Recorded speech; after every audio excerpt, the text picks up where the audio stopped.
host, Mackenzie Lambert here, joined with my good friend John Cleveland. Hi, everybody. And this is going to be another installment of the Three Tenors.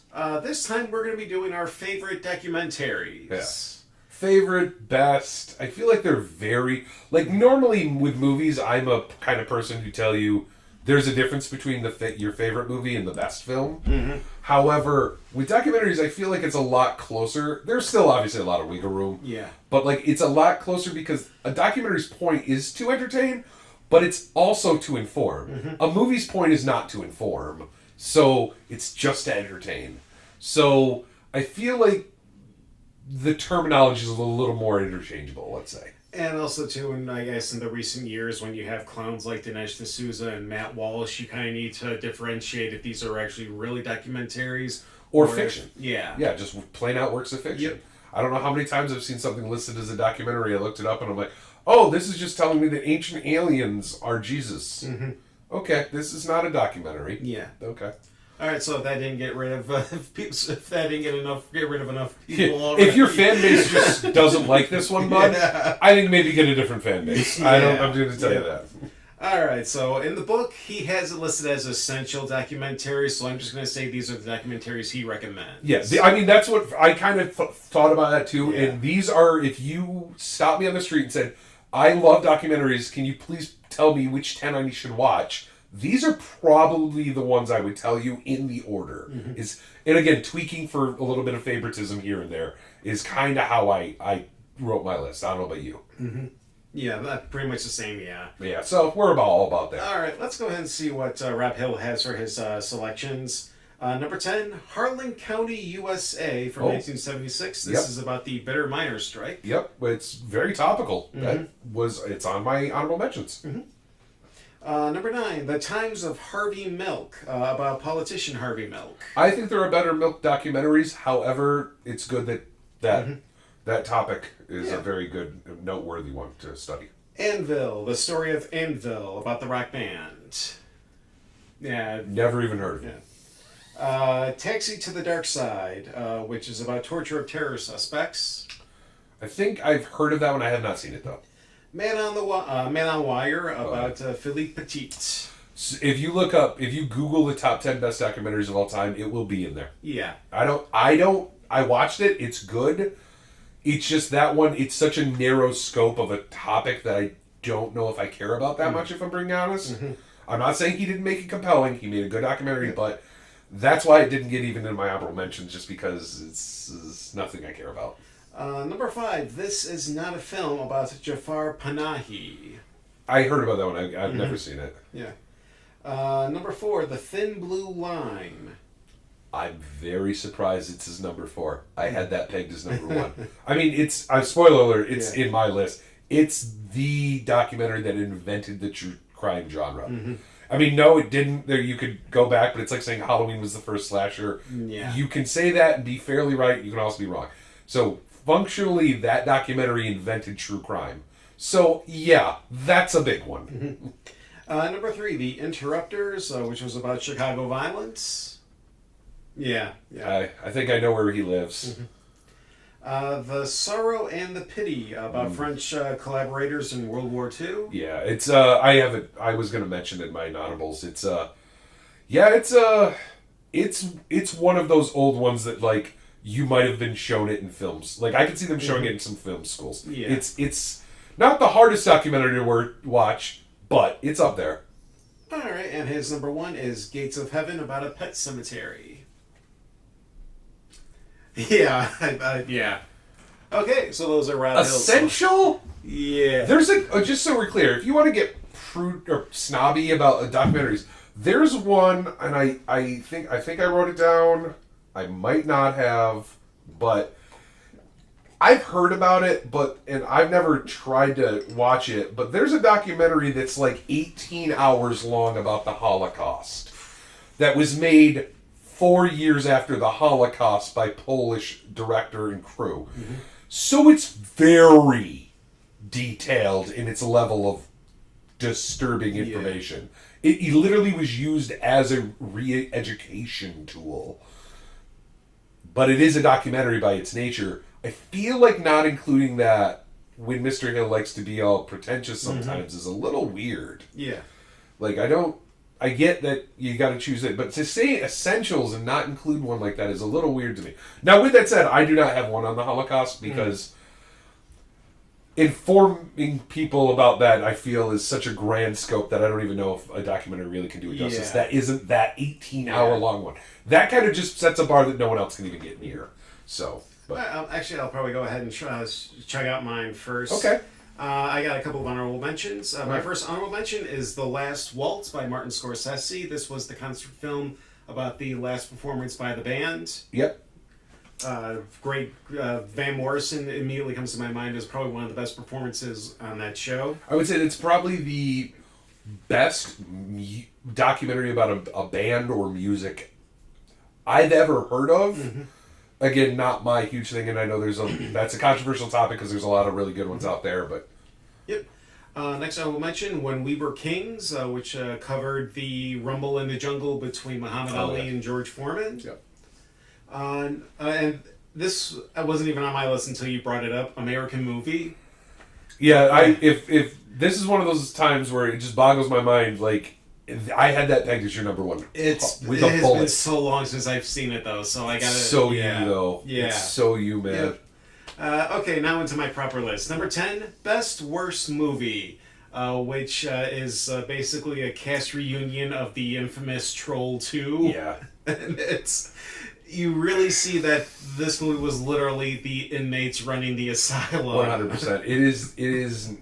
Probably the best documentary about a bad movie, and there's a couple out there. Yeah. The one on Manos, there's one on The Creeping Terror, and sure there's a lot more. Yep. But yeah, no, it's really good. It's really informative. It's on my list. I love bad movies, so it's got a special place in my heart. And just some of the people on there too, like George Hardy's just seems like a really nice, cool guy. Really super nice, yeah. He's on Cameo, and you can get him for like $20, and it's like, you should do that. Yeah. He just seems like the nicest human being.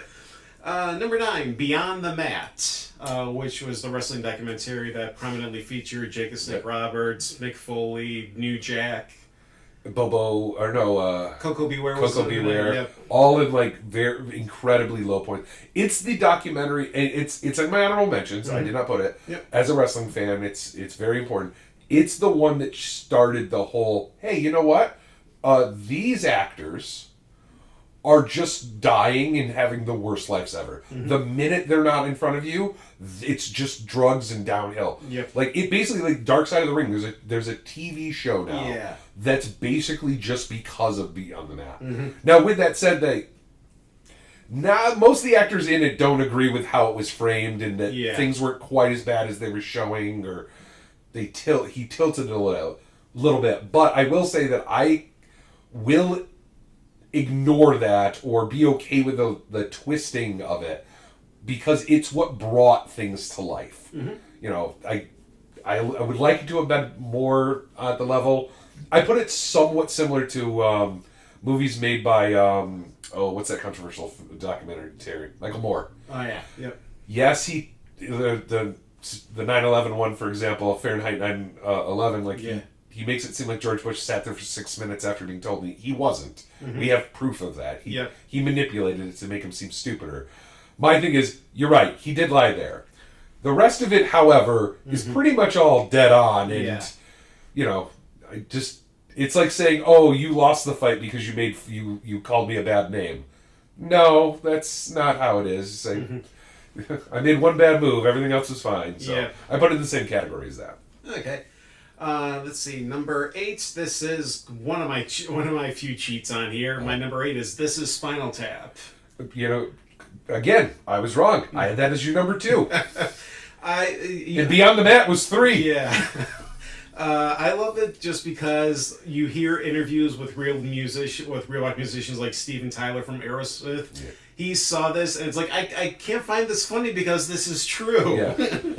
That I didn't say it because I knew you were going to list it, but that's why I didn't say it when I mentioned the best musical documentaries. I didn't include Spinal Tap because calling it a documentary is a bold choice. Yeah. Because the band only exists for the film.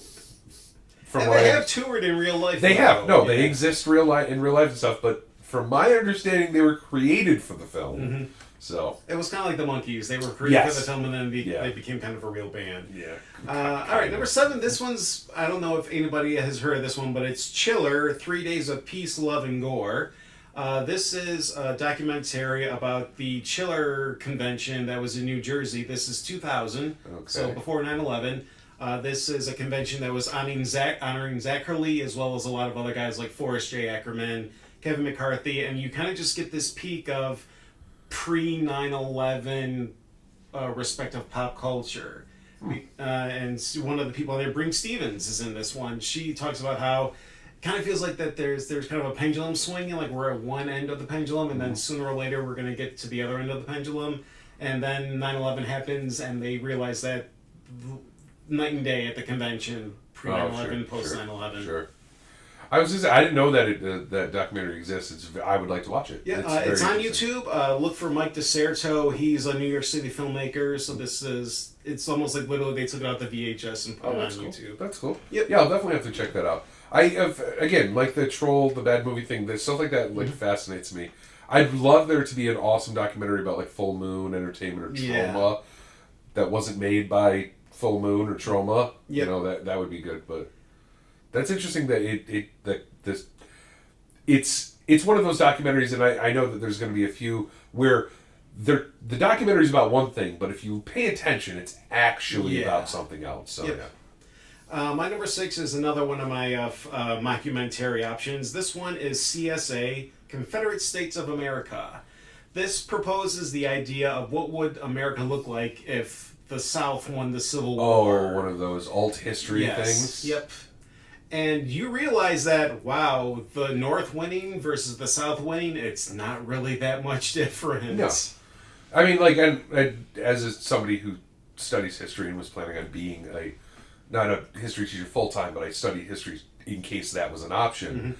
I've seen enough alternate history things, I've read enough of them, where basically they would have gotten rid of slavery anyway.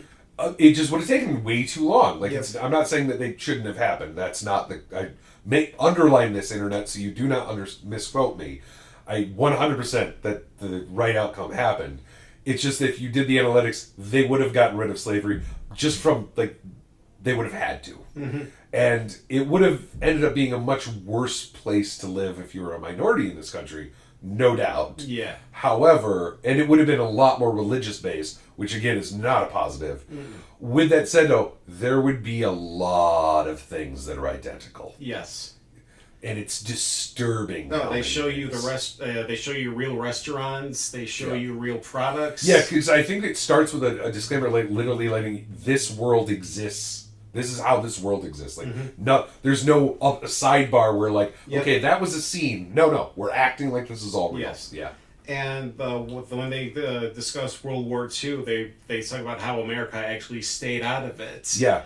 And so they speculate that it was just because more Russian deaths were it was just more Russian soldiers died in World War II. Yeah, so, that's really we beat the Japanese. We did not beat the Nazis. That was Germany. Or sorry, that was Russia. Yeah. And one could argue and Germany, but it's this whole other side part. Yeah. But no, we helped. Do not get this wrong. We definitely helped, but we were really late additions. Matter of fact, if you leave the U.S., a lot of other countries don't really like us even talking about World War II. They see us as like late, really late to the party. It's like Joaquin Phoenix in the opening of The Gladiator. Yes, yeah. Now that the battle's won, come in and claim victory. Thanks. Yeah. All right, my number 5 is Waking Sleeping Beauty. This is a documentary about the Disney Renaissance of the late 80s, early 1990s, starting with The Little Mermaid, and then Beauty and the Beast, Aladdin, The Lion King, like the films that really brought them out of the darkness of the 1980s into the 90s. I completely disagree. I hated that documentary. I saw it as cheap propaganda. Okay. And flip it on its head, might not be a surprise, Sweatbox is a much better documentary. Okay. About Disney. It was made after Sting had to deal with Disney when he was trying to write for whatever, I can't remember which movie it was supposed to be. Or it was, like, it's a movie that they released. And like as a kid, I liked the movie. I didn't know there was any problems. Like it's called Sweatbox because that's what they called the animation studio. Because Disney would literally like bolt the windows shut just to force them to work harder. Like they were doing third world stuff, and not only the stuff, but like they'd purposely make sure they couldn't get unionized. They mistreated their staff. The stuff they put them through just under the ideas of what are you going to do? We're Disney. No one will believe you. Mm-hmm. Like horror show. It's not the first thing that made me hate that company with a passion, but it is. Like, if you hate Disney and want some good ammo, or if you think you love Disney, first off, take nostalgia off. It's the only thing they sell. And then watch this and realize they were a shithole company. So, I do not agree with that one at all. Okay. That was a firm no on mine. All right. Number 4, you really can't discuss documentaries without Ken Burns. That's fair. So, I have the Civil War, just because I remember actually watching that for school, and just his way of storytelling is very impressive. Now, with that said, I think he's great ASMR, but I'm going to tell you right now, I love history. I fall asleep to Ken Burns documentaries. They're not info-dense. They're very informative, but you don't get the information a lot. Like, his 6-hour documentary about Civil War could have been 2. Mm-hmm. Like, I put him because he's a name you have to say. He is probably the man that defined what a documentary would be in the future. Yeah. With that said, boy, it's just shit boring. Great if you love the topic, though. Like, I love the Civil War. I've watched that, 4 times, but it has put me to sleep all 4 times. All right. My number 3 is Monterey Pop. This is a concert film on the Monterey Pop Festival of 1967 in San Francisco. You've got performances by Jimi Hendrix. You've got the Byrds, I believe, are there. If it was Crosby, Stills, or Nash, whichever was one of those. Yeah. This is the one that put The Who on the map. This is the one that put Otis Redding on the map. So just solid performances one after another. That's cool. Like, all right. Sounds like you just like watching old shows, like old music shows is what it sounds like I'm getting out of your list here, bud. I like the Monkey Show. I'm just saying, like, 3 of yours has been music. 4, I think, actually. Number 2, this documentary, you could literally set your watch to it. It would show up every afternoon on Comedy Central. It's I'm From Hollywood, which chronicled the Jerry Lawler-Andy Kaufman feud. Oh, sure, yeah. Yep. They had, I think, Mary Lou. I can never get her name pronounced, but Mary Lou Renner from Taxi. I don't know. They had Robin Williams on there talking about it too. It's like this is when, before it was revealed that it was a work, before it was revealed as an angle. So this is still kind of this is a kayfabe documentary. Oh, almost. Interesting. For me, if I'm doing that route, I'm going My Breakfast with Blassie. Yeah, because Kaufman and Blassie are just 2 great characters historically. Mm-hmm. And for wrestling, like I didn't even know that documentary existed. I know that there's a good what's the one? Basically any wrestling documentary. Mm-hmm. Like the hard hitting ones. There's the DDP one with DDP and Jake the Snake. Yeah, Resurrection of Jake the Snake. Yeah. I can't remember. There's an old good one about wrestling that doesn't it's not like Beyond the Mat. It's not like specifically denigrating to the sport. But I can't remember what it is now. It was on the tip of my tongue. I know there was one called Cards Subject to Change. There was one documentary. That's actually more like a proto Beyond the Mat, if we're being honest. All right. I'll think about it though. All right, and my number 1 is Jiro Dreams of Sushi. Often considered the greatest documentary of all time. Not in my top 10, nor an honorable mention, but I got to give it respect. Again, not a topic I care about, but I got to give it respect. For those who don't know, the restaurant's closed down now, so you can't go to Japan to try it out. Yeah. But it was regarded as one of the great 3-star Michelin restaurants, which is like the peak restaurants you can go visit. It was in this hole in the wall in a subway station. Yeah, it was about a man who used his time to become the greatest at what he did. I feel like a very Japanese samurai logic there. Yes. Like the art of perfecting your daily tasks. It's like those to make it a, those TikToks or those videos of like some travel blogger stops by and a guy's making omelets by literally throwing the eggs in the air, catching them, and like it's such a rehearsed move. He's done it 10,000 times. Yeah. No, like Cirque du Soleil actors aren't even this skilled. But yeah, I felt it was very much like that. And I will say, I will give it credit.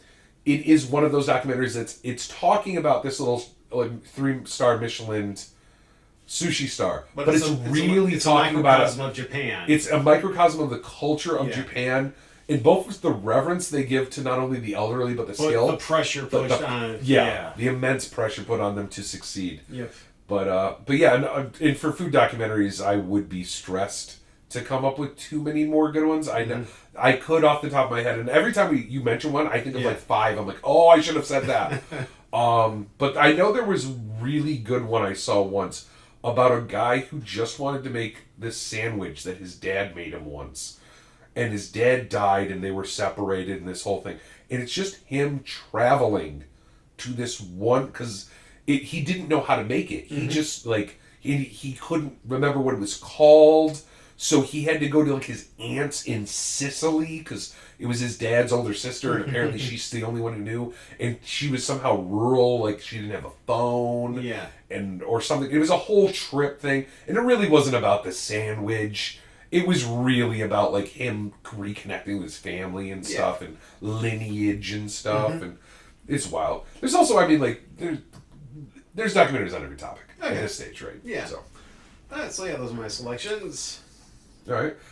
Speaking of every topic, I will be so. This is one that we talked about beforehand. Like, we probably weren't going to have a lot in common, because this is wildly, like, it weirdly, even if you don't do what's your favorite, it obviously is telling. Like, I now know that Mac likes pro wrestling and music. Like, no, but it is, right? Yep. Pro wrestling, music, bad movies, like, these are important things to you because you feel the important, essential documentaries that are very info dense to tell people are all about the topics you care about. And that you're going to see the same with me. So I'm going to name off some honorable mentions that are so good, it hurt me not to put them in my top 10. But again, because I tend to focus on what my opinions and beliefs are, you're going to get those. So, Capturing the Friedman documentary from 2003 is amazing. And it's one of those where they started making a documentary about a family that was falsely accused of child stuff.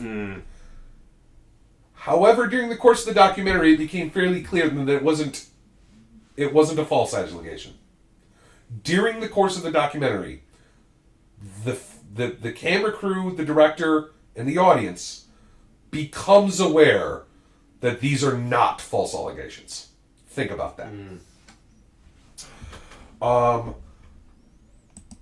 Burden of Dreams is a good one from 1982. Exit Through the Gift Shop, if you're an artist, it's the thing that made Banksy famous. Showa, which is, by the way, I think Showa is another one of the big, huge, important ones. I can't remember what it's about now, but I had it written down, and I know maybe it's a Holocaust one, but it was made in 85, so I don't know. Grizzly Man. For both of, if you want to be morbid, a hilarious reason, as Ron White's famous joke is, it's the funniest movie he's ever seen. Or it's Werner Herzog describing the idiocy of love. Like, that's the thing. Werner Herzog, first off, is the greatest documentarian of all time, in my opinion. Just a great filmmaker in general. But his poetry and his storytelling is so profoundly beautiful that I truly believe we're not going to understand it it's like Beethoven. I know he was loved in his lifetime. Do you really think they understood his music the same way we do? No. It's the same way. I think he is our Beethoven. He is our person, I think, in the arts. In 100 years, people are going to look back and be like, there he was. And they didn't appreciate him. But, like, he made the Grizzly Man, a movie about a man who's so obsessed with bears and conservation without any of the skill sets needed to do so. Him and his girlfriend move and live in tents amongst bears. And yes, he ends up getting eaten. But like, Werner Herzog makes it clearly about his naivete and his wonderment. But at the same time makes it a very telling story about don't mess with nature. It's amazing. Anyway, it's so hard not to put on my top 10. The 13th, or 13th, the amazing Netflix documentary about the 13th Amendment and how really screwed it is. Mm-hmm. Because it just changed slavery to being okay for prisoners. Mm-hmm. Like, if you're a prisoner in the U.S., you were a slave. The Industrial Prison Index? Yeah. And how this ruined, like, so many lives. Amazing documentary. Cannot speak well enough about it. Grey Gardens, just for being a classic. One of those, like, if you type in the best documentaries of all time, Grey Gardens is probably going to pop up on the list. Of about the, decadence of the past, not realizing times have changed. An inconvenient truth. Yeah. Say what you will, say how overblown it was, say how non-accurate it actually ended up being, but we're talking about climate change, and that was really the first giant bell that was rung about it. Mm-hmm. So, Persepolis from 2007, an amazing Iranian film. Yeah, I know that with I'm aware of the graphic novel. It's amazing. Yeah. It's as good as the graphic novel. American movie, because I needed to shout it out. It's not my love of life, but I really still surprised it wasn't on yours. And finally, and the one that really hurt, like, this probably is one of the best documentaries of all time, in my opinion. However, it's not in my top 10 because, again, just trying to be a little more focused. Waltz the Bashir is the greatest war film that isn't about war, but it's about soldiers ever made. It is a documentary, it is animated, and it is hard to watch, and it needs to be watched. If you have a loved one who's struggling with PTSD, I cannot imagine that you should not watch this so you can kind of understand. If you don't like soldiers, I think it's good to watch. If you do like soldiers, I think it's good to watch. Mm-hmm. Like, it's so good. But again, I probably, however, would not tell a stranger on the street to watch it. So, yeah. So, number 10 of my list of essentials. The entire Up series. For those who don't know, this is another of the OG documentaries. I think it was based on a psychological paper. Basically, a documentarian and a film crew goes out. They picked up a whole bunch of kids from various social classes in Britain, and they just asked them, what do you want to do? You're at the age of 7, and like, what do you want to do when you grow up? They ask them these very specific questions. What do you want to do when you grow up is the most telling of all of them, though. Mm-hmm. They're all kids. They want to be doctors, lawyers, all this stuff. It's great. Then they go back 7 years later when they're 14. This is why it's called the 7 Up series. 7 years, up 7 more is every time they get stopped in. They finally retired the series. They started in 1964 and they were going to 2019. And to my knowledge, it's not over. They're going to keep doing it 7 more years. So you see the full, basically not the full lives, but these people are in their 50s. And it's so interesting that almost all of them at the age of 14 were correct about what they did in life. It's also very telling that, like, the kids from the lower classes just almost all ended up doing crime or having horrible lives. The kid whose dad was, like, on, like, a lord or something is, like, he doesn't take part in the series anymore because he's, like, a member of the House of Commons.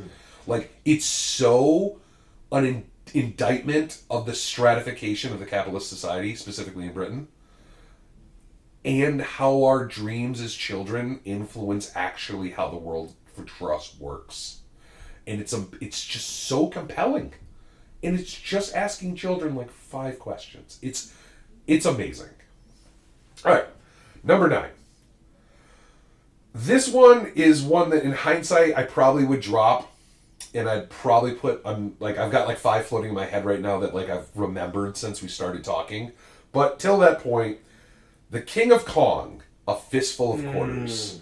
Yes. Because it's just a documentary about a guy trying to break the world record on King Kong. The arcade version, which to everything I've ever read, Donkey Kong, is the hardest game in history.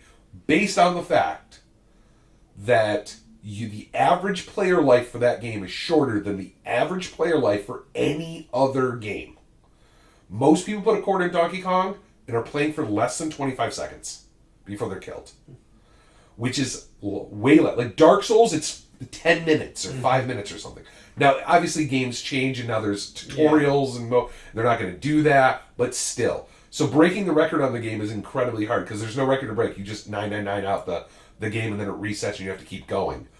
So a guy does it in his just privacy of his own home, but it's all recorded, submits it, and you end up realizing there's a bit of a controversy regarding the guy who keeps the record, because the guy who keeps the record is just this guy who owns an arcade, this famous arcade.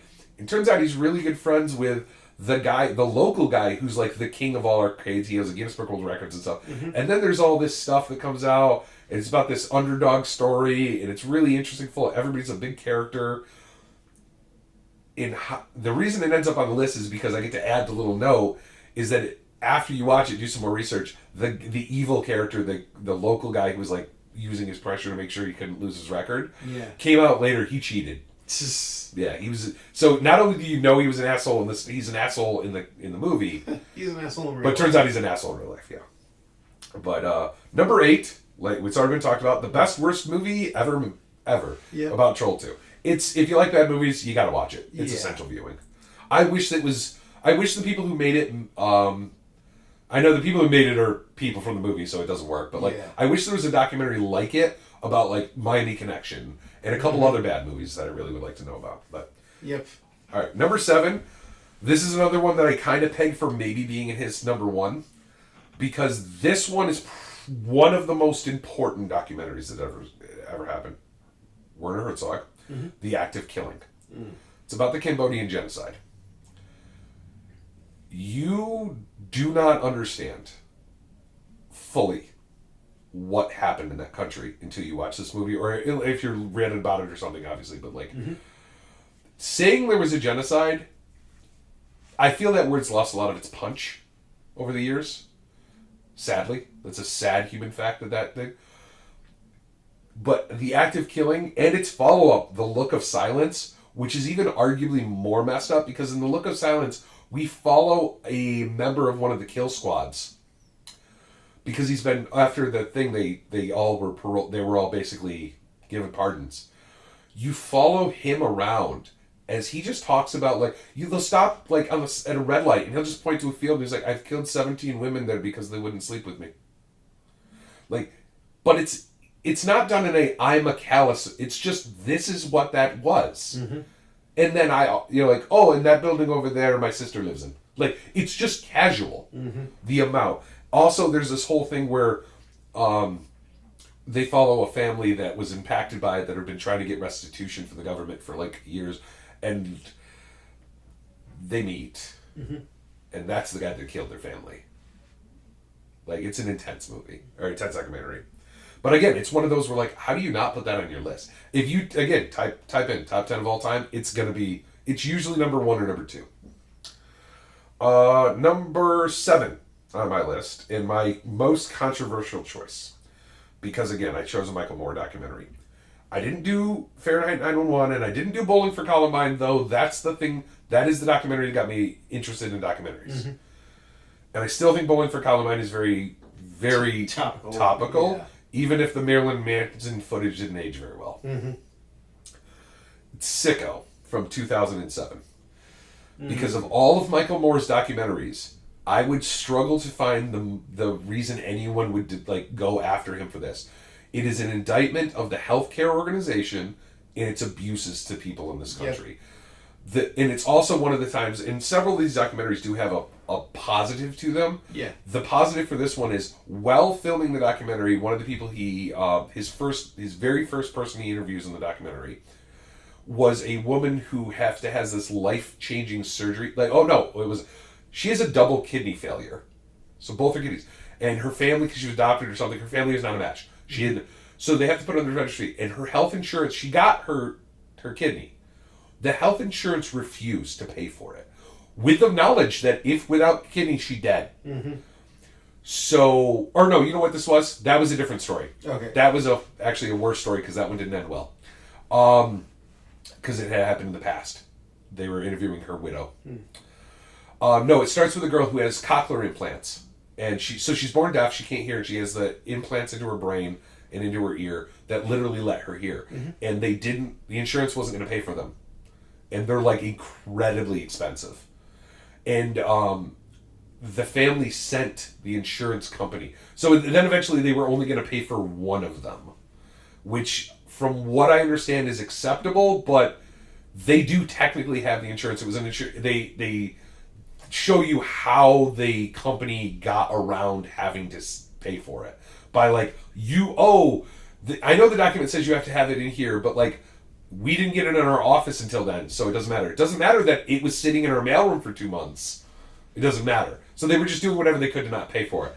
But after the Michael Moore crew sent the insurance companies asking them if they'd like to be part of the documentary, the insurance company, seeing that it was Michael Moore and realizing what was about to happen, just paid for them.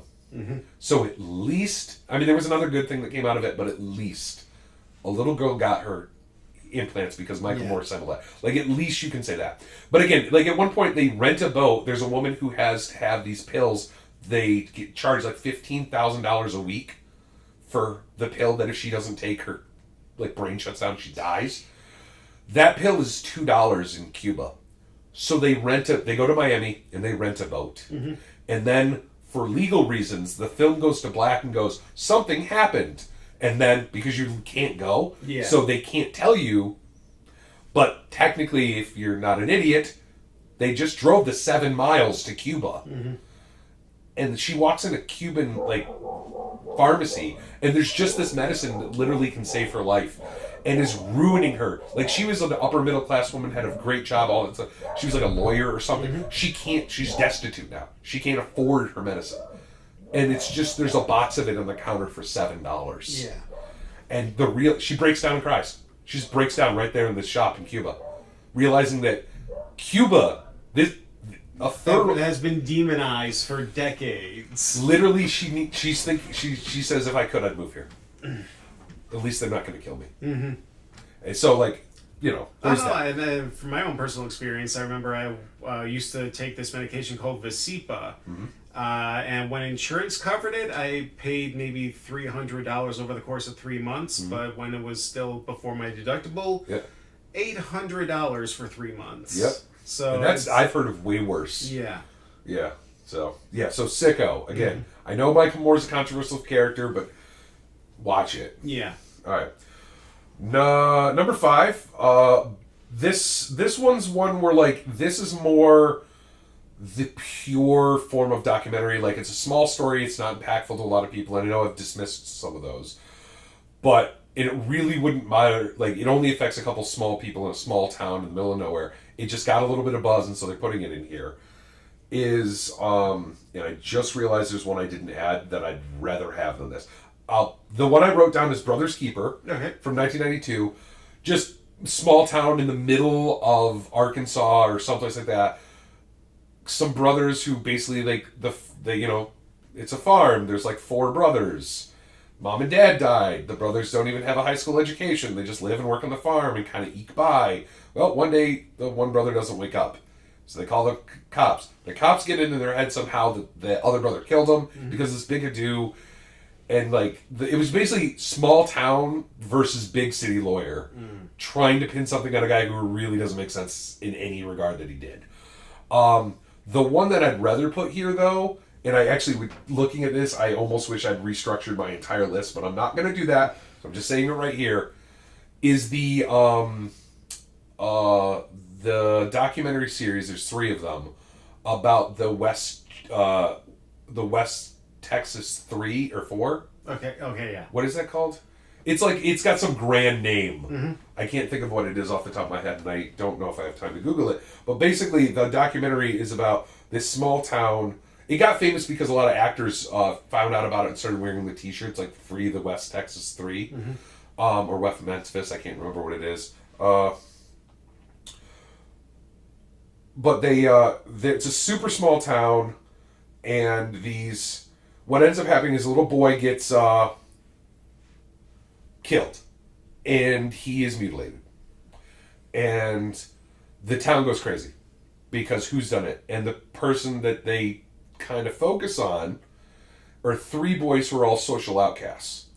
They listen to heavy metal. This is a Baptist kind of community. They don't fit in. So what they do is they get one of the boys, They question him without a lawyer present. I'd like to point out this boy is technically mentally handicapped, slow. I don't know the terminology, but they grill him for like 8 hours without letting his parents know. He confesses to the crime that the boys killed the thing, and points out his 2 friends is it. They don't have an alibi because they were just hanging out, and they go to jail, and it's this big. There were 3 different trials before they got out, and I'm only letting you know they got out because boy is it a slog to try to deal with the fact that you have to. If you didn't want to like look that up beforehand, you would have to watch all 3 before you realize they eventually were just. And the worst part is they were released, but under the most bullshit. Like their records are still screwed. Like they'll never have good jobs, and it's just like the clear. It's a wild ride. Like the documentary footage in the first movie is used in the retrial. That's how impact because they were there day 1, and the documentary never left. So. Like, at one point in the documentary, I think the second one is probably more interesting. One of the kid's uncles, like the kid who was killed, his uncle gives one of the documentary guys a knife just after they're done because they were talking and they spent a lot of time with each other and stuff. He gave him a pocket knife. Well, when they opened the pocket knife, they realized it had a little bit of red hue. They had it analyzed. It was blood. Not animal blood. And so it becomes like, it's one where like, I've shown it to 3 or 4 people, and every one of them was certain it was somebody else that killed the kid. Nobody has the same opinion. Everybody doesn't think it's the actual weapon. Memphis 3, however. So, it's also somewhat similar to Make a Murderer, the Netflix series that was huge for like 2 years. It's in the same vein as that, I would say. It's just better. The other thing that is notable about it, because it is one of the older OG ones, is... the kids, because they were giant fans of metal, the documentary reached out to Metallica, and Metallica allowed them to use the music. So Sanitarium is kind of the unofficial, if we're going to say, theme to the actual like documentary. So it's a documentary with good music, which is not its intent by any stretch, but, you know, interesting nevertheless. So I wish I could think of the title though. But if you just look up Paradise Lost. Yeah, okay. Paradise. I was like it's like epic. Yeah, Paradise Lost. There's Paradise Lost 1, 2, and 3. Okay. Highly suggest. All right. So that's my number 4. Though again, for his restructuring it'd probably be number 2. Number 3. Or no, that was my number 5. Number 4. Okay. And I'm fine with this one being more. Though, when you think about it, this resulted in laws being changed. The Invisible War from 2012 about rape in the military. When women were allowed to join the military, I kind of assumed that they did a lot of work to make sure that they were safe. I'm going to let you know now, folks, they did nothing. If to the point where they even say, because they interview a lot of women, one of the women says, if you know a service member who is over this age and she joined between these years, she was raped. I can guarantee it. Originally, they would have to go to their direct supervisor if they were raped, even if that was the rapist. So imagine how many times that just never happened. The horrible stories. They don't talk about it, but it gets mentioned elsewhere. I remember that it wasn't even just them. Like celebrities who have worked with the military have often talked about that. They're told if it's a female celebrity, at no point can she ever be without her personal guards. The WWE, quite sadly, there was a superstar. I think it was what was her name? Ashley. Mm-hmm. She claimed. Unfortunately, the WWE, they took her to court and they won, but she indicated that she was raped when they were overseas doing a tour with the military. That's how bad it was, and yeah, it resulted. The documentary after being released was actually resulted in laws being passed, and that is women. There are now a lot more rules about women in the military and in things. It was just wild that I'm like, I just assumed that these things were true. But it's very hard to watch, too, if you've got not the stomach for that topic. Mm-hmm. Collective from 2022 is similar in the fact... Not a topic, but it's similar in the fact that it changed laws It's another good one to call out on the side. Number 3, I have a tie. It's the only one I couldn't untie because they're both arguably the reason a genre exists. One, as we talked about, the Thin Blue Line. All I'm going to say, like, it's out of scope.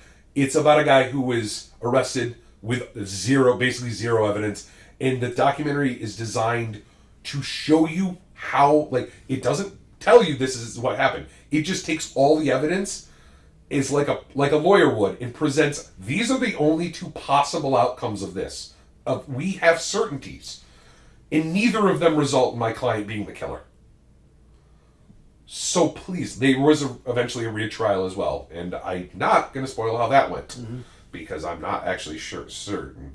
But it basically invented or solidified the true crime genre. There's also Tittycock Follies from 1967, which is the one that revolutionized, it drastically changes how we treated mental illness in the country.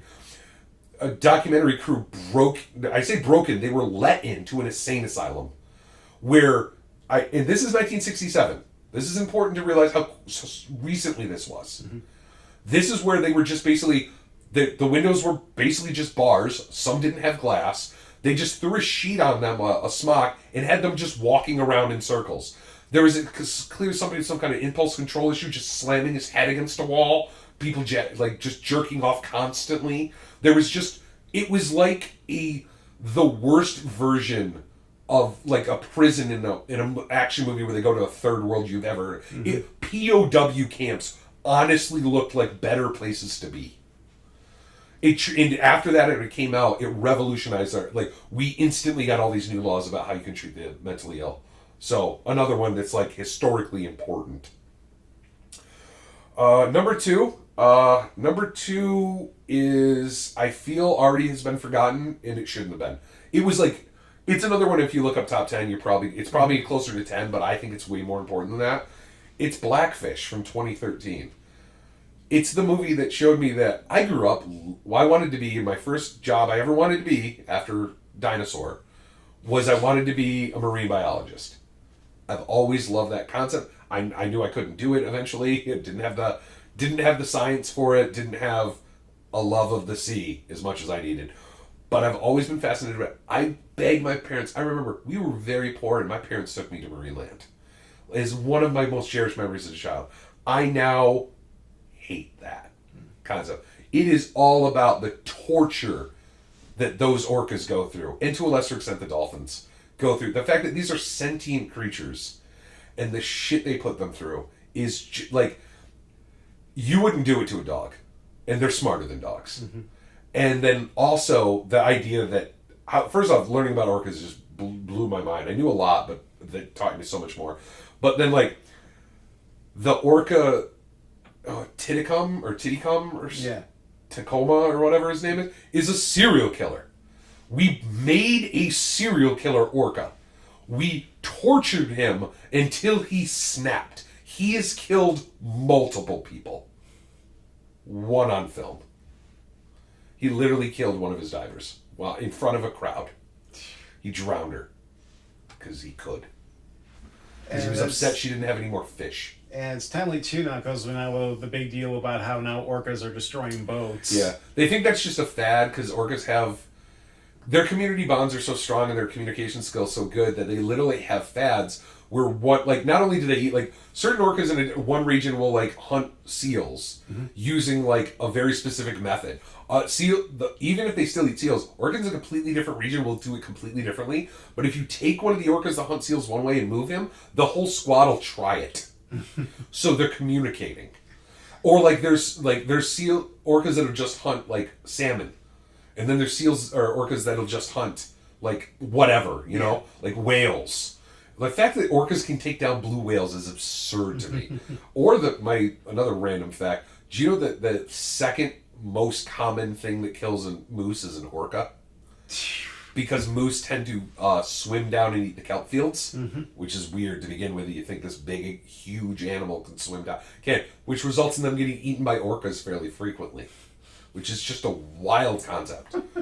But yeah, no, Blackfish is amazing. It'll tell you everything you need to know about Disneyland, a little bit about corporate America and how Disneyland or Marineland, like in SeaWorld, tried to hide the fact that there were deaths and stuff, and it's just really bad. So, in hindsight, like obviously they could flow. It's just for me, it's a very well made one.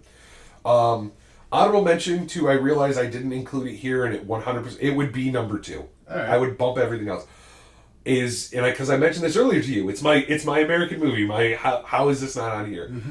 It's if you ask most of my friends, they're probably going to tell you it's this one because I talk about it a lot. It's Enron, Smartest Guy in the Room. Mm-hmm. I grew up. I was a kid in high school when Enron happened. I didn't understand what happened. They just stole money from people. I didn't quite understand it nor was I looking to understand it more than they stole money from people. They're bad.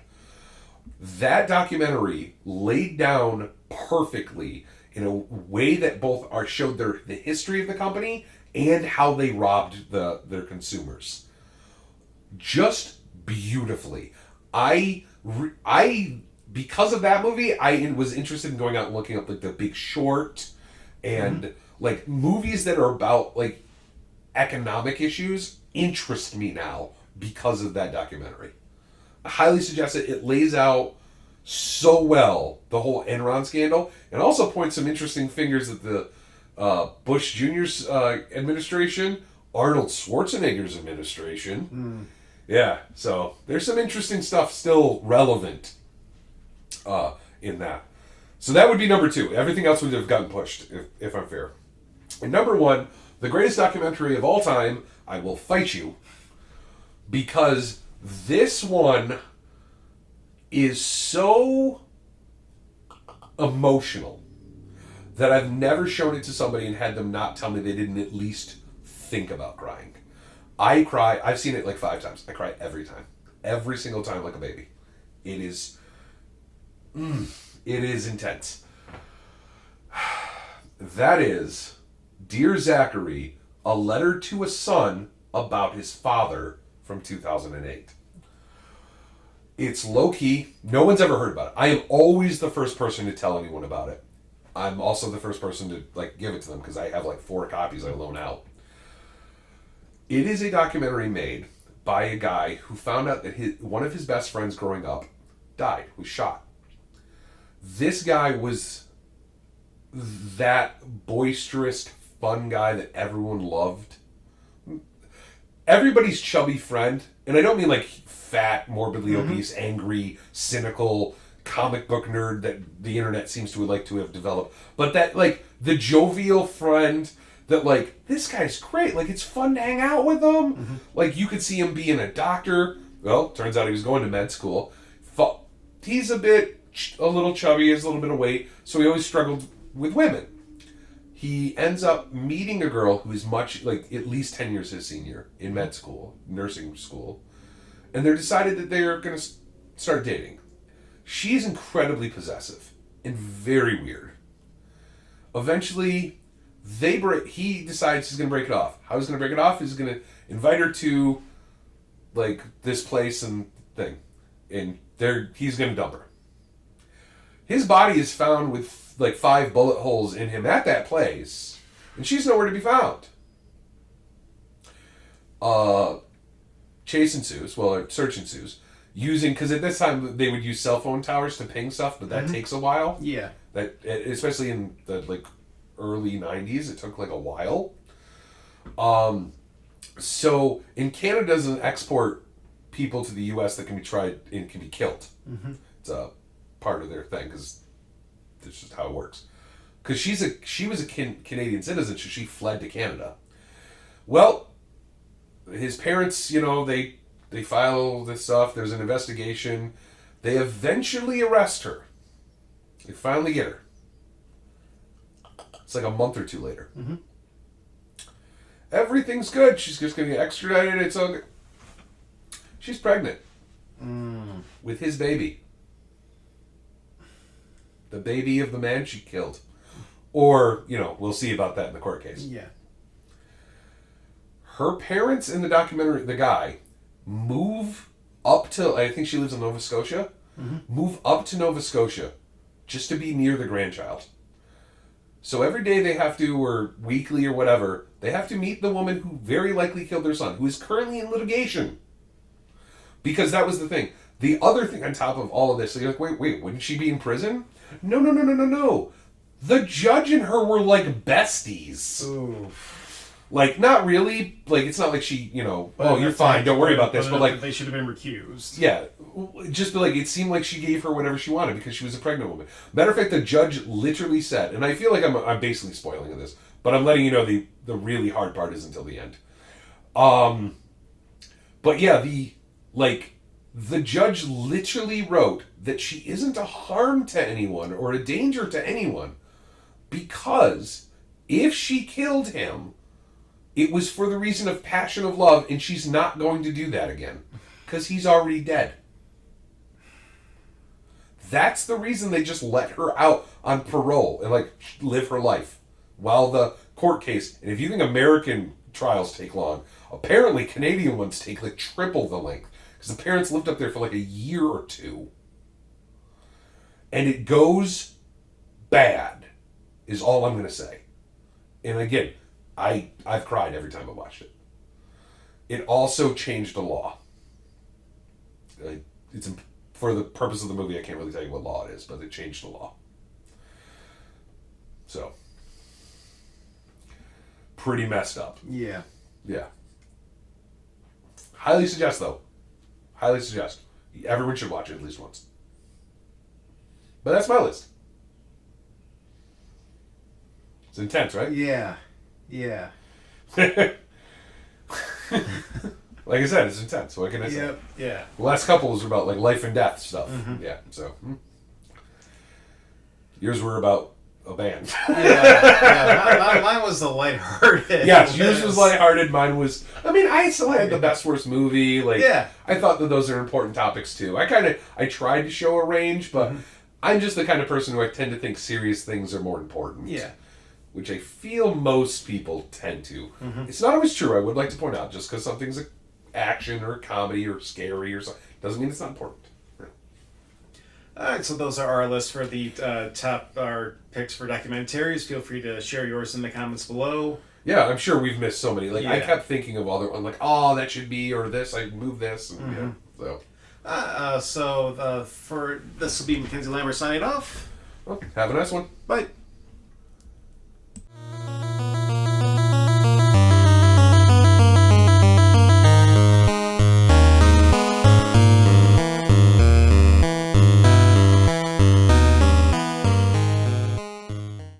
Hey folks, this is Mackenzie Lambert, host of Mech in the Movies, joined here with my good friend John Cleveland. Hi, everybody. This is going to be another installment of What a Year, where we look at our favorite movies from a particular year. Yep. This one, I think this is the farthest back we've gone now, before 1974. This is going to be 1968. Yeah, kind of a random one. I don't know quite Yeah. why we picked this one, per se, but hey, gonna choose random dates or Yep. whatever. Yep. Yep, I'm just kind of figuring out when we get to like the 30s and 40s, if we're going to do specific years or if we're going to do like half decades. I kind of think that maybe the 30s and 40s and all that stuff could be lumped into one. Let's be Yeah, honest. yeah. Yeah. Okay, but for 1968, I went through here and there was some pretty good stuff here. Yeah. So I'll probably go ahead and jump in first Sure. and share mine. I've got two honorable mentions. Okay. One is A Stranger in Town. This is the first entry in the Stranger series. Spaghetti westerns with Tony Anthony. Pretty good. He was supposed to be the antithesis of Clint Eastwood. Yeah. He wasn't that handsome. He had an ugly horse. He wasn't well dressed. So it was kind of like that, dichotomy. Wasn't it also like a comedy? Yeah, there were some comedy elements Yeah, into it as because well. he goes over the top on how good he is. Yep. Yeah. I've been meaning to watch those. Yeah. I've heard you talk about it before. I've been wanting to watch them. And my last honorable mention is Mario Bava's Danger Diabolic. That is, I did have that on my honorable mentions. Yeah. Yep. It's kind of a bittersweet one because that was, I think, the second last episode of Mystery Science Theater 3000. Bit of trivia, just because it's my jam. Mystery Science Theater is my favorite show of all time, so forgive me for knowing this. Yep. It was the last episode, but it wasn't the last aired because they were aired out of order. It is the second to last aired. The last aired was Merlin Shop of Mystical Wonders.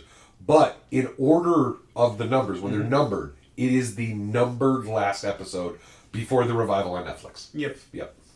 All right, going on to my main list now. We have number 10, Hammer's The Lost Continent, which is I guess you would say, a psychedelic version of Mysterious Island, just because you've got all these people traveling to this weird land with its like vegetation and stuff. Yeah, it's also weird because it's we end up finding out it's not really an island, and there's like Atlantean stuff going on, but then it's also like conquistadors trapped in time, and people are using balloons to not sink in water. Yeah, well, because the whole thing's supposed to be on an island. It's like a living mat of like things. It's weird. Like I did my honorable mentions into good movies and bad movies, and it's, let's be just clear, it's in the bad movie honorable mention. My number 9 is Ace High. This is the second film in the Spaghetti Western trilogy with Bud Spencer and Terrence Hill. I knew that was going to be on your list. But you also have Brock Peters, and you have Eli Wallach, who is basically playing Tuco from The Good, the Bad, and the Ugly. This is almost like a sequel with Tuco. Interesting. Yeah. I knew that was going to be on your list, though. As soon as I found out that Ace High was made that year, I'm like, yeah, this is on his list. Alright, my number 8 is a film I actually brought up on our previous discussion of documentaries. It's Monterey Pop, the concert film about the Monterey Pop Festival. Yep. Number 7, Bullet with Steve McQueen. Yeah, no arguments. Yeah. It arguably the greatest chase scene in film history. Yep. Number 6, Romeo and Juliet with a very young Olivia Hussey. Is that the one where she's nude? Yeah. I remember having to sign a permission slip to watch that in high school. Yep. And it's so unnecessary. She just gets out of bed. Didn't need to be in the movie. It's very hindsight, real creepy. Yes. Yeah. Yep. Let's see. Number 5, I have Mel Brooks as The Producers. Yeah, that did come out that year, didn't it? Yep. I forgot about that. That was not on my list. This was my first introduction to Zero Mostel, and I was like, wow, this guy is actually really, really hilarious. Fair. My number 4, Rosemary's Baby. Despite Polanski's involvement, it's still a really good horror film with a lot of good tension. Yeah, it was on my honorable mention, but for me, it's I've tried, and I don't like Polanski, but I respect him as a director. And I have to say, I kind of find it a little boring, to be honest with you. That one in The Omen, I was like, everyone's like, oh my god, these are the greatest. They're as good as Exorcist. I watch them like, they're not. Do not lie to me like that again. My number 3 is one I've only seen in theaters, and I will only ever see it in theaters because I can't imagine trying to watch this movie on a small screen. But it's Stanley Kubrick's 2001: A Space Odyssey. Yeah, it's on my top 10. Because I'm not a moron. Yeah. And it's like, I saw this on the big screen, and it's like, there's no way I'm going to get this kind of same sensation or same it is cinema. Yes. I mean, all of his films are cinema, let's be clear. But yeah, it's cinematic in a way that's difficult to understand, on a TV screen. I get that. I do. My number 2 is Planet of the Apes, sci-fi classic. Yeah. It's actually, it's I don't want to say it's aged well, but I will say of all those old sci-fi films that you go back to and now it's kind of hokey, or wow, they didn't see cell phones coming or something like that. It is weird how that movie kind of still works. Like, I don't even mind the monkey mask. Like, it doesn't. They do. They're good enough. Yeah. I didn't hate it. I really didn't. I thought the remake was good too. Yeah, and one of the best twist endings of all time. Yeah, it's so iconic at this point that everyone knows it. Yeah. Like, it's Earth. Like, that's just a surprise. Yeah. The Rosebud was his sleigh is the only ending that I think twist ending that I think you could argue is more famous. Yeah. Yep. Yeah. So. And my number 1, a game changer in the horror genre, George Romero's Night of the Living Dead. 100% would have guessed my entire net worth that was your number 1. Just because it gave us the zombie film that we know today. Yep, arguably changed horror. I still think he got incredibly lucky, and Dawn of the Dead is his best work in my opinion, and it's the film that stops me saying that. No offense, I think he's a bit of he got lucky a couple times. He's not Carpenter. Carpenter's a better, he's not a great director in my opinion. He got lucky a couple times and it worked for him, but guess what? That's all you need. There are way worse directors out there now who got lucky once or twice and have made a career out of it. So goodness for him. Yeah. Alright, so that's my selection for 1968. John, go ahead and share with us what you got. Alright, as always, I scrubbed the internet. And I went through all 3,442 Movies listed I by signed up IMDb. for 600. Yeah. That came out in that year.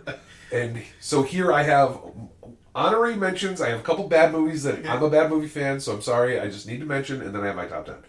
Honorable mentions. I'm going to skip the ones you've already talked about. I'm surprised you didn't mention Django, Prepare for a Coffin. Or Prepare a Coffin. That's actually Terrence Hill as Django. Yes. I was super surprised you didn't mention that. That's still on my back catalog. Barbarella. It's fun. Yeah. It's fun. It arguably, I know it wasn't, but it's one of the first movies that was, I think, intentionally made to tongue-in-cheek a bit. Or at least brought it to the forefront. Chitty Chitty Bang Bang. The original Thomas Crown Affair, which just so we're clear, full disclosure, the remake with Pierce Brosnan is one of my favorite films of all time. I do not like the original as much, but it is noteworthy that it was made then. The Green Berets, an underrated John Wayne movie. The Odd Couple, one of the greatest comedies of all time. Coogan's Bluff, in Hammer film, Dracula has Risen from the Grave, which I think you actually did. No, you didn't. Satanic Rites of Dracula. Well, that's one of my favorite Hammer vampire films. But no, the Dracula has Risen from the Grave was the Hammer Dracula film released that year. For bad movies, we have The Green Slime. Great song, though. Great song. Also, the first episode of Mystery Science Theater ever. Oh, from the KT TV era. Yeah. They actually never released it, but the very first thing, the pitch meeting was they riffed that, pitched it to the network, and the network said, yes, you get a TV show. So if you want to technically, and I've always said, they need to re-riff it. It's so iconic, they just have to, but, Danger Diabolic, as you mentioned, The Asteroid Zombies, which is a difficult watch. It's a difficult watch. It's, when you watch, it's a movie where if a casual person told me it's the worst thing they've ever seen, I would not be my normal self and be like, it's because you haven't seen a lot. Here, let me show you some really good. I truly understand that might just be the worst thing ever. It is a very bad movie. Lost Continent, as you mentioned. Girl in Gold Boots, classic Mystery Science Theater episode. Yeah. The Blood of Fu Manchu, another Mystery Science Theater episode. Frankenstein's Bloody Terror, I think a film crew in a cinematic Titanic movie, if I'm correct. Brides of Blood, Mad Doctor of Blood Island, which is a cinematic Titanic movie and one of my favorites. Thunderbird 6, which is hilariously, painfully puppeteery bad. Yokai Monsters 100 Monsters, which is a fun little flick. And last but not least, for the bad movie entries, Gamera vs. Virus, which is my third or fourth favorite of the Showa Gamera series. Okay. So my top 10, I won't stay on ones we've already talked about too long. Number 10, Planet of the Apes. It just is, it's aged well, and I rewatched it and enjoyed it, so I figured it needed to be here. Number 9, this is a nostalgic one for me. I liked it growing up. Blackbeard's Ghost. It's like an old Disney one where he sleeps in the room that Blackbeard, died in, and Blackbeard's ghost follows him around because he finds, the treasure map. And, there's the whole comedy of the fact that Blackbeard's ghost can move stuff around him, but no one else can see him. It's a fun little movie. Number 8, Bullet, because it has to be on here. Yep. Again, Steve McQueen behind the wheel of a car with the Mustang will never be topped. Yep. I'll say this: if you've never seen Bullet and you like the Fast and the Furious movies, realize that they wouldn't exist without Bullet. No. Not my favorite chase of all time, but I think one of the best. Number 7. And a little surprising you didn't choose this. Witchfinder General, a.k.a. the Conqueror Worm, or as I like to call it, Vincent Price's best role. I still have to see that. I know. I honestly think it's his best role as an actor. Okay. And then I'm going to really make you feel bad. Number 6, The Devil Rides Out. I'm going to say something a little controversial. Okay. Hammer's best film. All right. Christopher Lee is the good guy. Okay. And it's an anti-satanic movie on top of all of it. I honestly think it's the point they peaked. I think everything after was a worse film. Not just, I'm not trying to, you could argue there's, other ones and stuff. But I think that they were on an uphill trajectory, they hit there, and everything after that was a step down, and it never recovered. All right.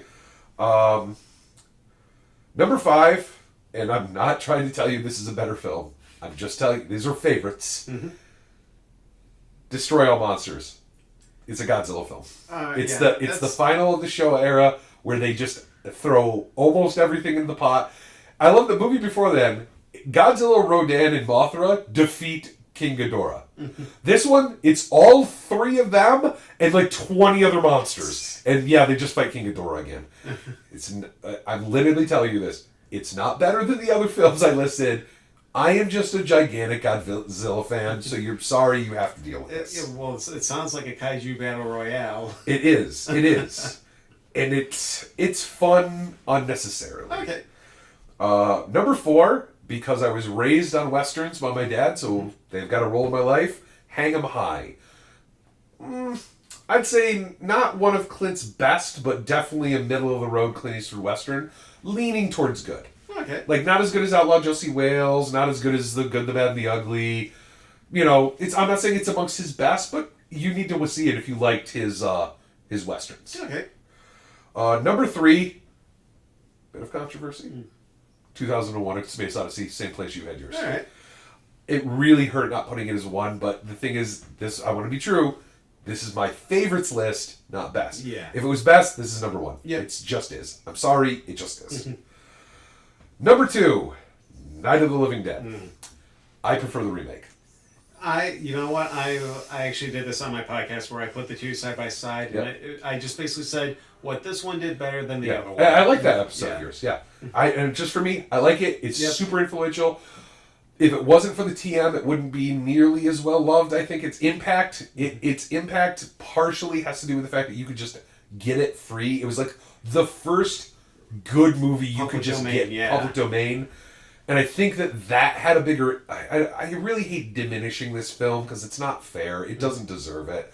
But I really do think it was the perfect storm of accidents that all pointed in the right direction. Yep. George has said in his past, he didn't cast a black man to be functionally the lead with the intent of being like, oh, Martin Luther King... And that, by the way, spoiler alert, who gets shot even though he's not a zombie at the very end. A couple months after Martin Luther King was shot... He didn't plan on that. It just happened. He didn't even cast he didn't cast a black actor. He just did an open call at the local Pennsylvania theater company. Yeah. It turns out they didn't have a lot of people. So whoever showed up got the job they applied for. Turns out the best actor there was black. So he wasn't trying to be provocative. It just accidentally happened. So, but still a great movie, and you should watch it if you haven't. I will let you know if you're not really into black and white horror films, watch a Riff Tracks or watch this. It's not diminished by it. And actually, I did do a screening of this at UBCon this past year and had a really nice turnout for it. Yeah, it's a classic. Everyone, if you're a horror fan, you've already seen it. Period. End of sentence. If you're not a horror fan, it's worth a watch. It's a good background. It's not going to be too gory for you. It's not too offensive. Yeah. So, number 1 though, my favorite film from good old 1968, Targets. Boris Karloff's best film. That has been on almost the top of my back catalog for the longest time, just because that I've read on the themes and it's like this movie could easily be made today. It was his third to last. Okay, so many horror fans call it his swan song. It's not his finish. He did 2 movies after it. Both were just to to get cash and paychecks. Yep. He clearly isn't even trying in the last one. He's far too old. This is the last time he went and framed where like I am going to be the man I have always been. I am going to be the esteemed actor Boris Karloff. I mean, his character, Byron Orlock, just called Boris Karloff. Yeah. And this thing that makes it really hit it home, it contains one of the best monologues in film history, in my opinion. He does this great story that I'm not going to explain. Go watch it. But it's an amazing monologue scene. The other thing that is important and why it's important, and sadly still is, the actual movie's not about... There's 2 stories that come to a head. The one story is Baron Orlock. He is basically playing Boris Karloff. He is an aged horror actor who basically wants to retire because he's not relevant anymore. The headlines are graphic. The movies now are different than he used to make. It's a man lamenting his career, a man at the end of his career, and in many ways representative of the man at the end of his life. Now, arguably the main story is sadly based on a true story about the original school shooting, which was a college student in Texas who got a bunch of guns, killed his family, went to a bell tower in a college campus and started opening fire. Yep. It is the original quote-unquote school shooting. It's a real event that happened. Functionally, that is the main story. A man disassociating, clearly having mental issues. It's the 1950s or 60s. No one is paying attention to him. Mm-hmm. These are not being addressed. He kills his family. He goes on a murder thing. And how they end up, and I don't feel bad about telling you this fact, how they end up crossing is Baron Olek he doesn't want to do a final gig because he just kind of springs retirement on his manager. And they've convinced him through the course of the film to do one last gig. That gig is they're showing a movie he was in at a drive-in, and he's going to have an in-person, which is just this idea that I could go to a drive-in and meet fucking Boris Karloff is insane to me. But, it was a different time. While running away from the police, the shooter character evades them by pulling into the same drive-in before the whole festivities, and he just sits there and waits, hiding from the cops until everyone starts piling in. He starts realizing this would be a great place for a shooting, and the shooting happens at the same time. And there's this whole idea of what is death. Mm-hmm. Baron Olek is the symbol of it. He's this character, he's this actor who's known for being evil or terrifying in all his roles. At the end of his career, he's also an old man. He's confronting death. And then this young guy with all these problems is confronting death in a different way. Because he is death, too. Mm-hmm. But they show the differences between... It's so beautifully written that, it's an allegory for the difference between the perception of violence in video games and movies versus real life violence. It's talking about young life versus old life and the angst that both are struggling to deal with, the problems of your youth and the problems of old age. It's a story about aging and realizing you're going to die. It's a story about realizing you don't want to live. There are so many things being talked about in when was this made? A 1968 movie that it didn't do well. And it's one of those where you know why it didn't do well? Nobody was prepared for what he was talking about. Mm-hmm. It is so relevant today that I want it re-released in theaters. It is so good. And I think this was the first film for Peter Bogdanovich, who was... Yes. Went on to illustrious career. Yep. And he actually is in the movie in a bit of a further meta-commentary with the whole Boris Karloff thing. He's the director of the latest movie that was trying to get Boris to be in. Mm-hmm. So Bogdanovich is effectively playing Bogdanovich.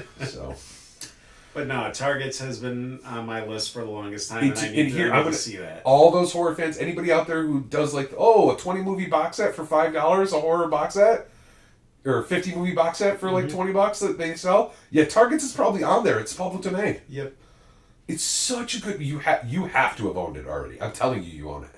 I'm sure I've got it on DVD. Yeah. I just pulled out my DVDs out of storage. So. Oh, perfect. Yep. Yeah, I highly... Any horror fan out there who has never seen it, I don't even care that it's set in the 60s and the kids talk different and the obviously a certain degree of the film is a little different.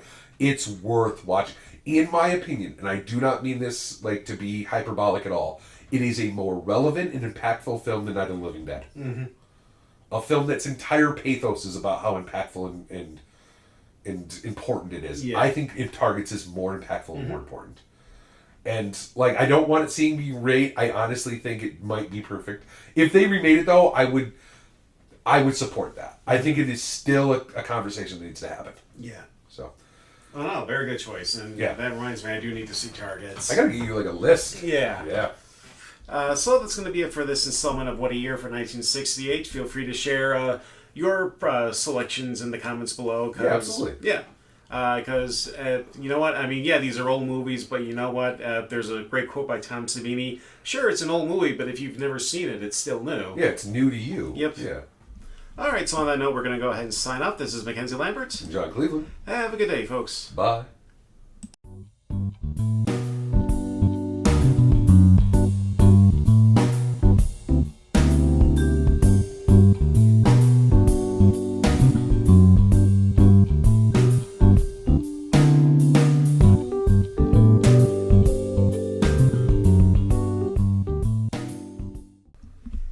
Hey folks, Mackenzie Lambert here, joined by my good friend John Cleveland. Hi, everybody. We're going to go ahead and do another installment of Character Actor Corner. Previously, we were discussing the late great David Warner, and it was John who suggested Mr. Malcolm McDowell, so we're going to go ahead. He's in everything. Yep. How much of it would you say is good, though? About 3. I really did. I'm like, oh, he's great. He's in so many things. I researched it, and no, not really. Nah. He's in some stuff that I think is good and worth your watch, but he's not good in it, or it's not great. Mm-hmm. He's really. This is probably, it's weird. He's in 285 different movies. I looked him up, and I struggled to figure out. Like, the first 2 were obvious. The third one, I was like, I think this is good, but I don't really know if it's counted. Like, he's just a smaller character. Yeah, so I'll put it this way. He is a working actor. Mm-hmm. That man pretty much just keeps working. There's something to say about that. Him, Ron Perlman, they say yes to everything. Mm-hmm. All right, so John, we're going to go ahead and let you pick what your recommendations are for Mr. McDowell. Okay. Well, I do have some honorable mentions. It's not all crap. With that said, these are ones I personally enjoyed his character work in, but I'm not going to try to convince you are amazing films all the time. I'm just saying he is entertaining.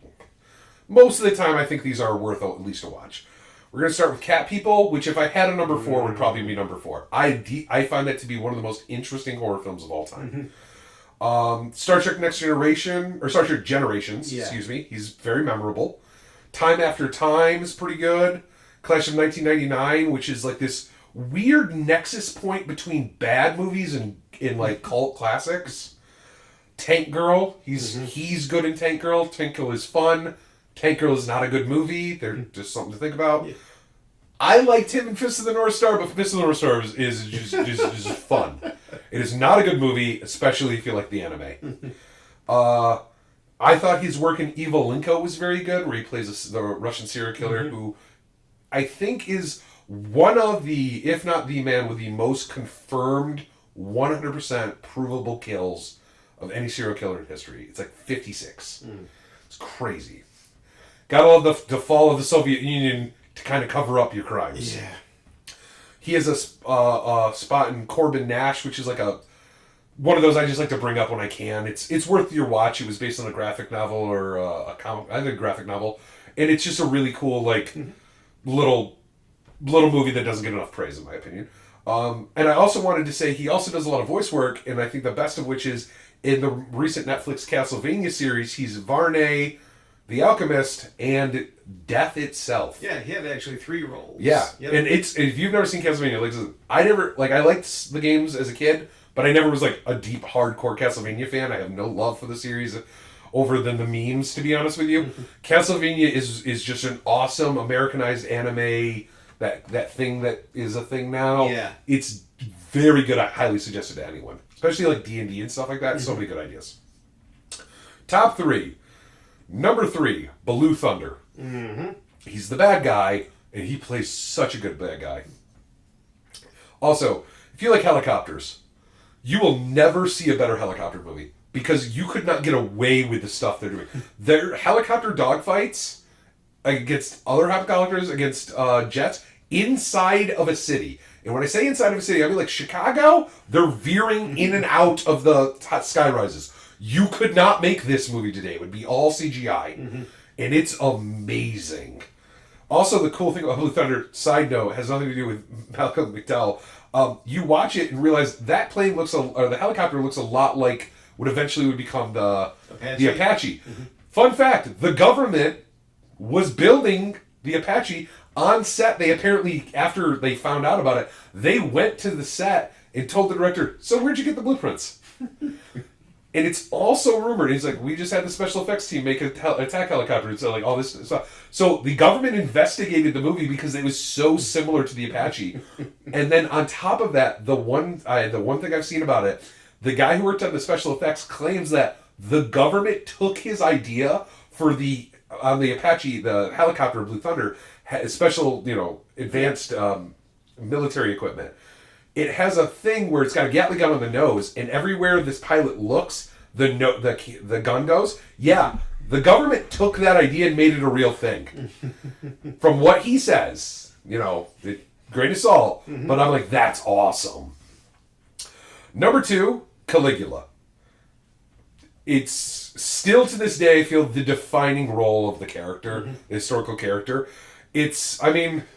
Hell, you ever want to see Helen Mirren back in the day when, Helen Mirren was back in the day. Yep. There's a reason that I find it very funny that she's like, some people are like, oh, Dame Helen Mirren, she's this great Shakespearean actor, play actor, stage actor. And I'm like, really? Because my brain instantly goes to just the fact that she was topless and like everything back in the day. But no, she's amazing in it.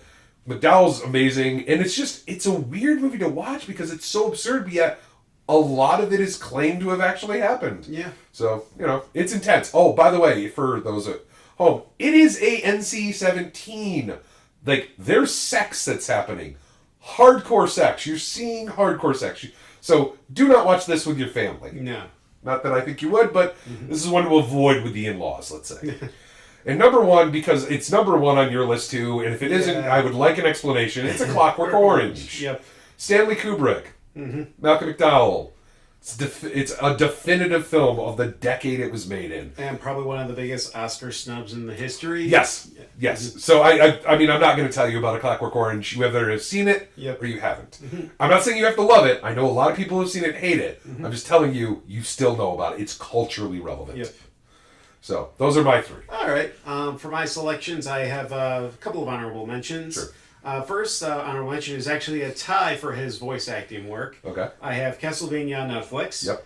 And also his role as Metallo on Superman the Animated Series. I almost did bring that up because he's in it like Justice League, the animated Superman. Like he is Metallo. He's the defining. It's like Clancy Brown and Lex Luthor. I think he is the defining voice for that character. Absolutely. My next honorable mention is Bombshell. This was the movie about Fox News and Roger Ayers with John Lithgow as Roger Ayers. Huh. I haven't seen this yet, but I want to see it because Malcolm McDowell plays Rupert Murdoch. Oh, jeez. Yeah, I do want to see it. Wait, is that the documentary about the time? It wasn't a documentary. It was like a feature film, yeah. Is that the feature film that's mocking the fact that Fox News has gone through like 5 owners and they each have to leave because of sexual assault allegations? Yeah. Oh, okay. Yeah, it's one of the movies about that. Yeah. Yeah.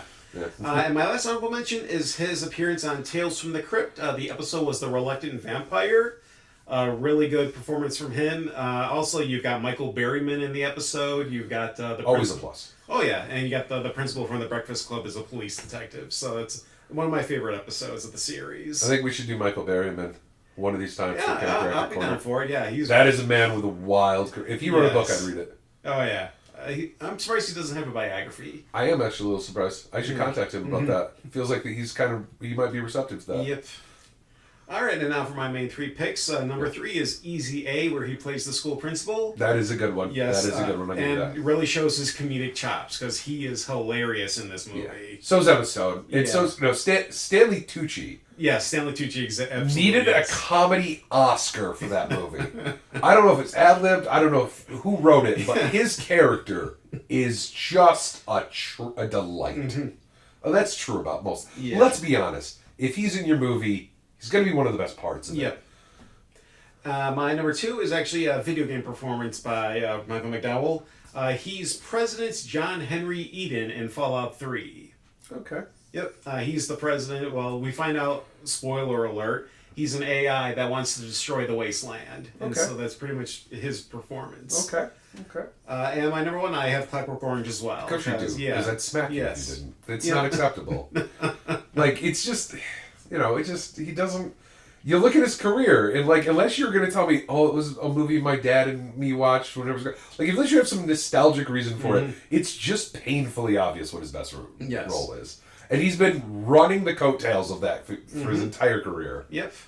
And I like him. I'm not even saying that as somebody who thinks he's a bad actor. I think he's good. Except sometimes he isn't because I think he's a little bit too much on his side. 31, I wanted to punch him. I hate that movie so much. It has one good dialogue scene and that's it. Yeah. All right, so that was Malcolm McDowell. Now, as we're going to go ahead, we're going to keep the theme. We're going to go ahead and pick an actor that Malcolm McDowell has worked with. Okay. There was a movie called Buy and Sell. Okay. Which is about a prison that becomes a publicly traded company. This is not a documentary. No, this is not a documentary. It's not for-profit prisons. No. Yeah, this was like in the mid 1980s. Oh, This movie features Roddy Piper. It features Robert Carradine, and our next actor, Randall Tex Cobb. Oh, Jesus. Of course. As soon as you said prison, I should have known.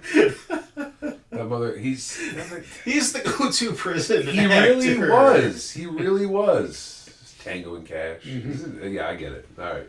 All right, so now next time on Character Actor Corner, we're going to be taking a look at Hamburger Face himself, Randall Tex Cobb. All right. So until then, this is Mackenzie Lambert. And John Cleveland. Have a good day, folks. Bye.